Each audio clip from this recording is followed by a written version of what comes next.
personal. It's personal between me and you, and I'm going to do you some serious harm, you big stiff idiot. You don't want to beat him, because you beat him, you're not going to fight ever again. Because you, as an unknown fighter, beating this prospect, everyone else, all the other big names, they're not gonna want to fight you. They're not gonna want to pay to fight you because they know they're gonna lose, and they know at least not until like the risk is worth the reward. Exactly. Let's say your first fight, you go up against a prospect like everyone knows who the fuck he is in your division. You gotta lose. You gotta lose, because if you beat him, and let's say you don't gotta lose. You don't gotta lose. You don't gotta lose. They're gonna bring you gotta you give him a fight at least. But let's say you knock him out, like nothing. You knock him out and he's laid out flat.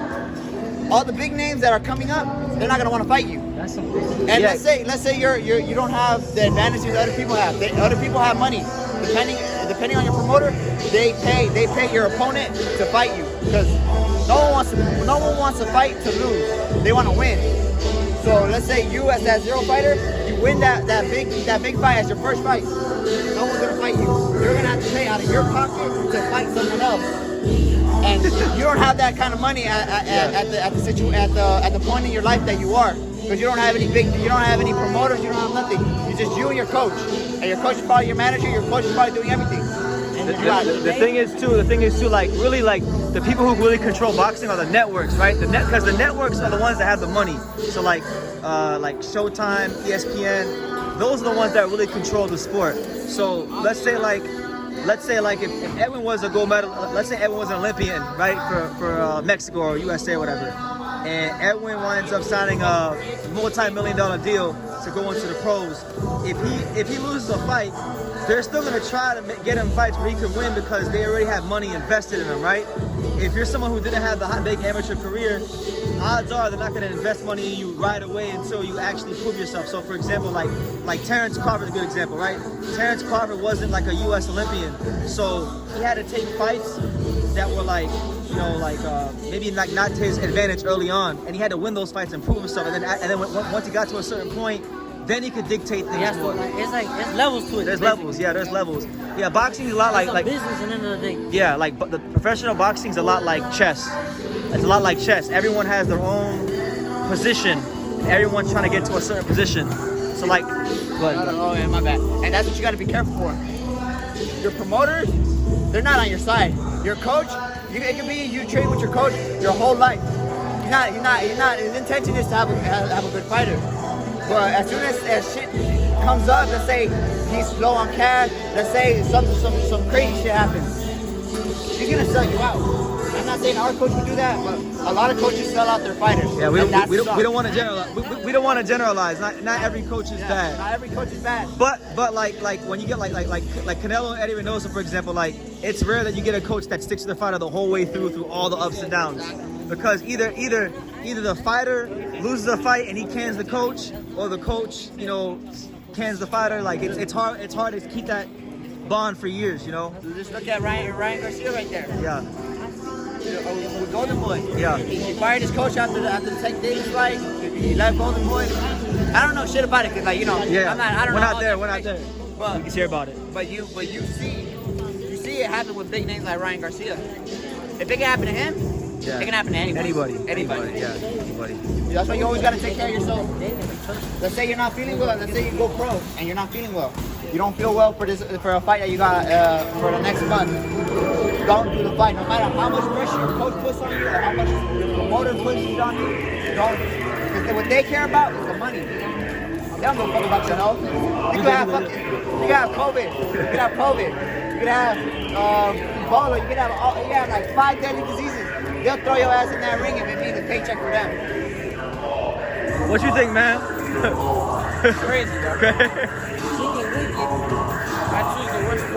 The thing is too, the thing about boxing though is too, I would say like with young fighters, like you don't wanna be like, you have to be aware of what's going on, but you also don't wanna like, that's your balance. You can't think everyone's trying to fuck you at the same time, because sometimes you might actually have somebody that does have your best interests at heart. Only you know that though. Like only you know that through your, like it's up to you to know like who's for you and who's not. Yeah, exactly. You know what's good for you. You know what's not. You know how where you're at your level. You gotta. And let's say they are pressuring you. and you're unsure, and let's say like a day or two passes, and then you get that confidence in yourself. You're like, yeah, you know what? I'm gonna take the fight because I can do it. Let's do it.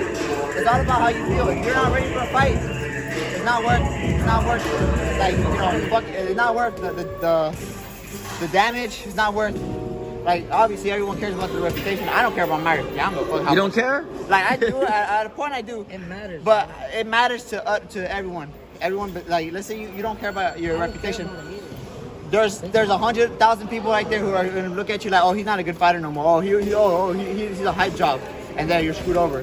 Like, so yeah, at a certain point, you do gotta care about yourself, man. No, you do have to, I disagree with you on that. You should care about your reputation.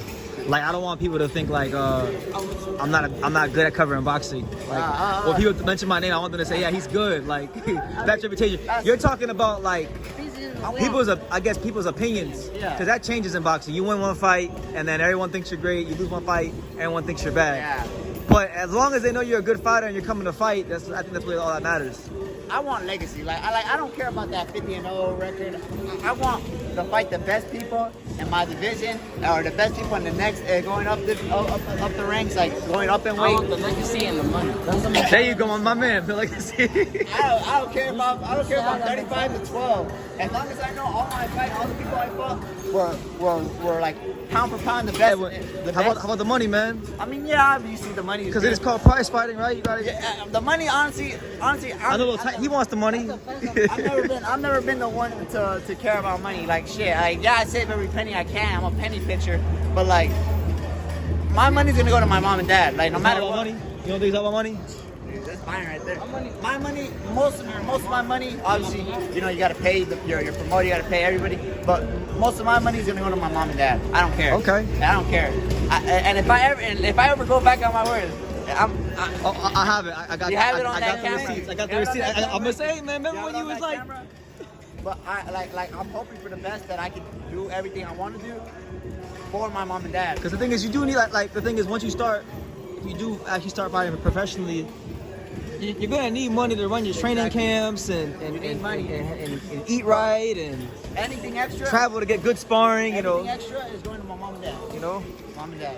Oh yeah, my Golden Glove experience. So, Yeah. honestly, not my best performance. I felt good during the fight. I felt good before the fight. It was just a style. It was style. Styles make fights, sadly. I'm a Mexican. I wouldn't say I have the traditional Mexican style where I just bull rush, but I keep my distance. I keep my hands up. But just he had that Olympic style, and I just can't deal with that. On his toes, just kind of pot shot you. Toes. Anytime I'll throw a punch, he wouldn't punch me. He'll hit with the wrist part of the glove. wrist Slap part. you. He slap you. He'll slap me, but he wouldn't slap me straight to the chin or anywhere. He'll hit the back of the head. Boom, because he'll pivot with it. Boom, and he ended up hitting me in the back of the head a couple times. I got hit in the balls 5 times, but it's whatever. Like, as soon as because that was in the second round, I got hit with three low blows. And my problem was I yelled it out. I was like, fuck! Because obviously I can handle 1, I can handle 2, but 3, I'm gonna show it. The ref called an 8 count. I told him, oh, like low blow, right? He said, he looked at me, he was like, I'm like, and I looked at him, I'm like, fuck. I'm like, and I was told before, refs don't care. They want to get the hell out of there. They don't want to be there from the morning all the way to 12. They want to get out of there. They ref enough fights, so they don't want to do none of that. Exactly, and that was my problem. And the third time, in the third round, I got hit twice more after I got an angle. He was close to the ropes. I stepped inside. I pivoted. He threw his right. It grazed me, but it pushed me a bit. But I threw my right harder and faster. I clipped him in the chin. He leaned on the ropes. He had his chin up, and I got back into my stance. I came in, and he's smart because he knows how to play the rules. He grabbed me in the top of the head. Boom, 2 low blows. Yeah. And then that's it. I felt that, and I was like, another 8 count. But at the end, it's more experience, and you get to grow. And I know you won a belt recently. Yeah, you're supposed to be talking. You supposed to be talking, man. You won a belt recently. I don't know. I think It was cool. yeah, just on the road for more now. That's it. Yeah. All right. Well. I brought it here today. It's over there in the car. Oh, you did? Yeah, Your belt? it's gonna go on the wall. You gonna hang it up on the wall? It's gonna go on the. I'll probably keep it with me for a couple days. And I'll put it right next to my gloves. Okay. I'm just waiting for coach to sign it. Coach Tony, shout out to Coach Tony. One of the best coaches in down south. Yeah, man. The best coach down south. I like this gym a lot, man. This It's you know, little, but it gets the work done. I remember when Caleb Plant gave his speech right before at the Canelo press conference, he talked about like how they had a boxing gym and it wasn't like the nicest gym. They didn't have the fancy rings, but it's not really about having the fancy rings. It's about the people in the gym, you know. It's about how hard you work. Say it again. It's about how hard you work. Having that dog, right? And that's the thing.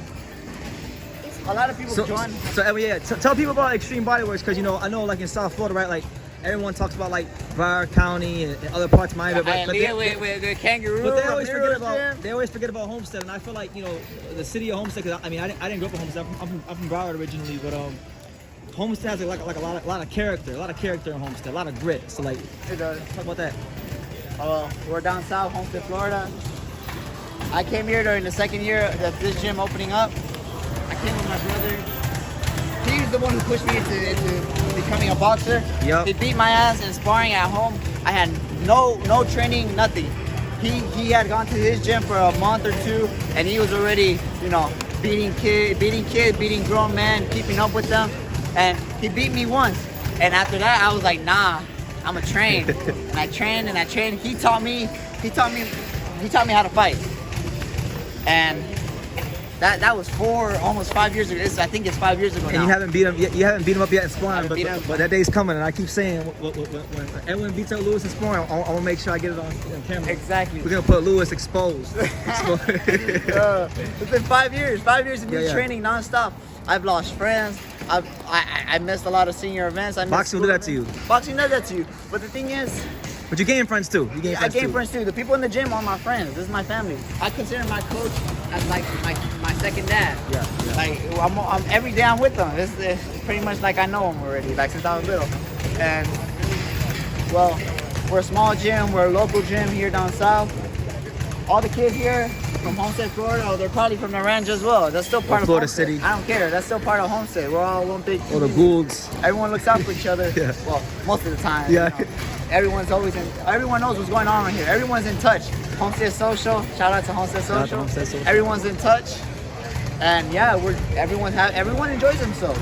You have kids who probably, I'm not even gonna lie, like no offense to them, but they probably get bullied at school. We used to have one kid that used to get bullied. He came. His name was Edwin. Train. Hardest hitter for his age. He was like 13, hitting like a grown ass man. There's a little Byron. Yeah. I mean, sadly he quit. Like he has a job now. That was like 3 years ago. He's grown now. He's probably 17, 16 right now. Yeah. He lost his fight, but that just comes with it. Everyone here wants to improve themselves in some way. Some people are out of shape. They want to get in shape. Some people want to compete competitively. Some people are friends of mine. So I have like three. Adrian's one of them. Adrian Martinez. Adrian Martinez is one of them. I have two other friends that graduated the same year as me. They joined recently. One of them is, you know, still getting the hang of it, even though it's been a couple months. But he's trying. He tries. He trains. He runs. He tries to keep up with it, and I respect that. The other one, his name's Oscar.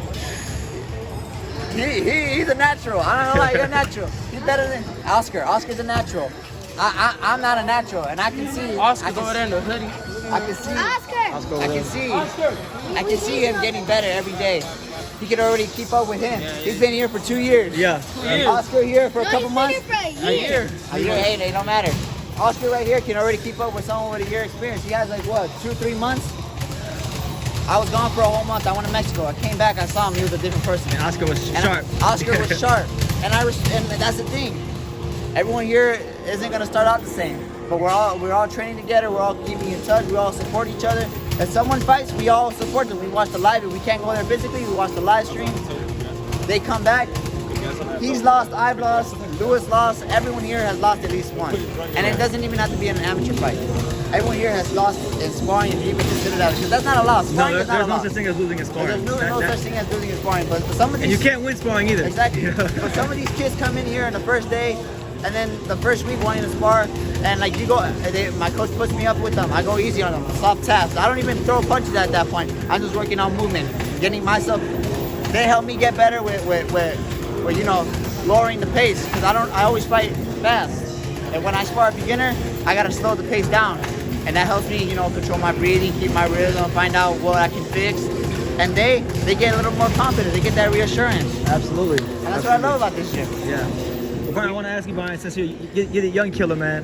What do you love about boxing? I just like fighting. You just like fighting? It's like when I get in the ring, like it's like nothing on my mind but like just to go get them. And every time I lose, my auntie says you gotta win some to lose some. Yeah, it's true. You know, speaking as an older guy, sometimes you gotta lose so you can win. I've lost a lot in life. You gotta make sacrifices. Yeah, That's how it is. That's how it is. But listen, I'm gonna let y'all train. This has been a very interesting conversation. Thank you guys. Thank you for watching another video on the untouchable True Street Sports Empire. We're here at the Hatanaka Boxing Gym in Nagoya, Japan. And for more great videos just like this one, make sure you guys click right here.